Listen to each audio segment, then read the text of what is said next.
hemos recorrido un largo y oscuro camino junto a Vlad III, el príncipe de Valaquia. Lo vimos nacer en la sombra de la Orden del Dragón, crecer como rehén del Imperio Otomano y luchar con una ferocidad inaudita para defender su tierra natal. Conocimos al hombre, al guerrero, al gobernante. Pero ahora debemos enfrentarnos al mito, a la leyenda que eclipsó su verdadera historia.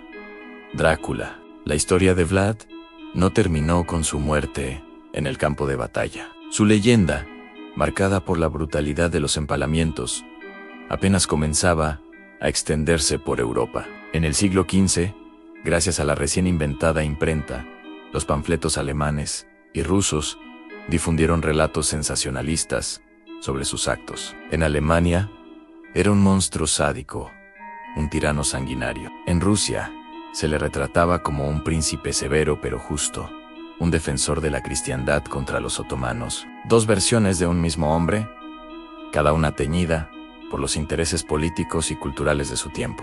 Su apodo, Drácula, que significaba hijo del dragón, empezó a adquirir connotaciones más siniestras. Durante siglos, la figura de Vlad permaneció como una nota a pie de página en la historia europea. Un cuento de terror local para asustar a los niños y una curiosidad para los historiadores. Su nombre era conocido, pero su historia real se desvanecía, sepultada bajo capas de exageración y propaganda. La brutalidad era real, sí, pero el contexto, la lucha desesperada de un pequeño principado por su supervivencia, se perdió en el camino. Vlad era un recuerdo lejano, hasta que un escritor irlandés, en la neblinosa Londres victoriana, se topó con su nombre. Entra en escena Bram Stoker. A finales del siglo XIX, Stoker era un gerente de teatro y escritor que buscaba inspiración para una nueva novela de terror. En sus investigaciones,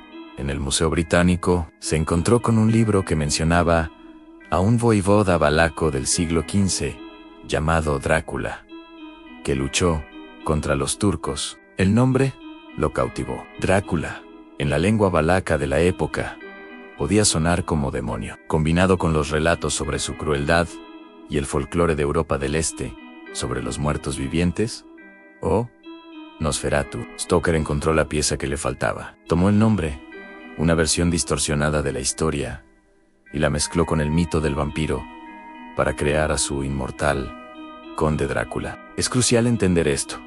El Drácula de Stoker no es Vlad III.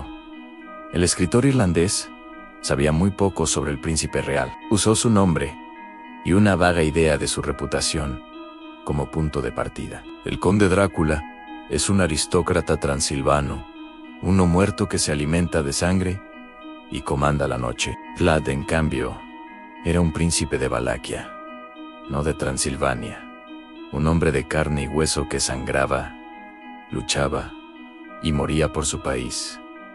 Vlad luchaba contra el Imperio Otomano. El Conde Drácula buscaba conquistar Londres. Vlad usaba la violencia como una herramienta política y militar en un mundo brutal. El Conde Drácula es la encarnación de un mal sobrenatural y depredador. Entonces, ¿por qué la confusión persiste? Porque el mito es más poderoso que la historia. La imagen del vampiro elegante y aterrador es mucho más seductora que la compleja y a menudo incómoda realidad de un gobernante medieval. El castillo de Bran, en Rumanía, que se promociona como el castillo de Drácula, probablemente nunca fue habitado por Vlad. Sin embargo, millones de turistas acuden allí cada año, no en busca del príncipe histórico, sino del vampiro de ficción. La novela de Stoker fue tan influyente que redefinió para siempre el legado de Vlad.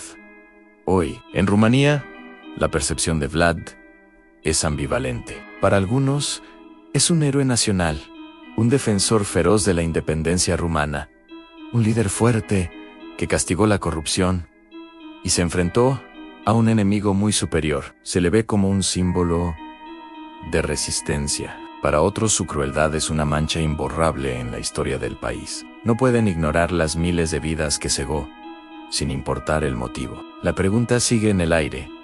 ¿Fue un patriota o un monstruo? ¿Un mártir o un tirano? La verdad como suele ocurrir, es mucho más complicada y se encuentra en algún punto intermedio.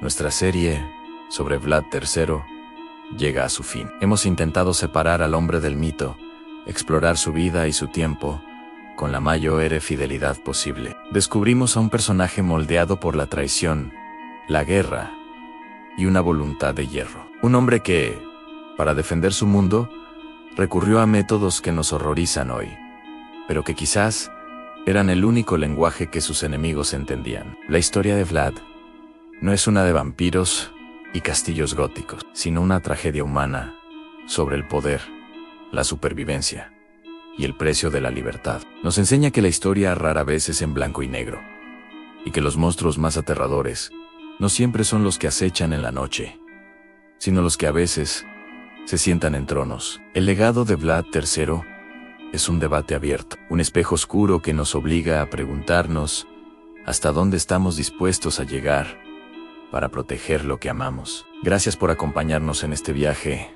a través de los siglos. Si te ha gustado esta serie y quieres seguir explorando las figuras más fascinantes de la historia, no olvides suscribirte y activar las notificaciones. Nos vemos en la próxima historia.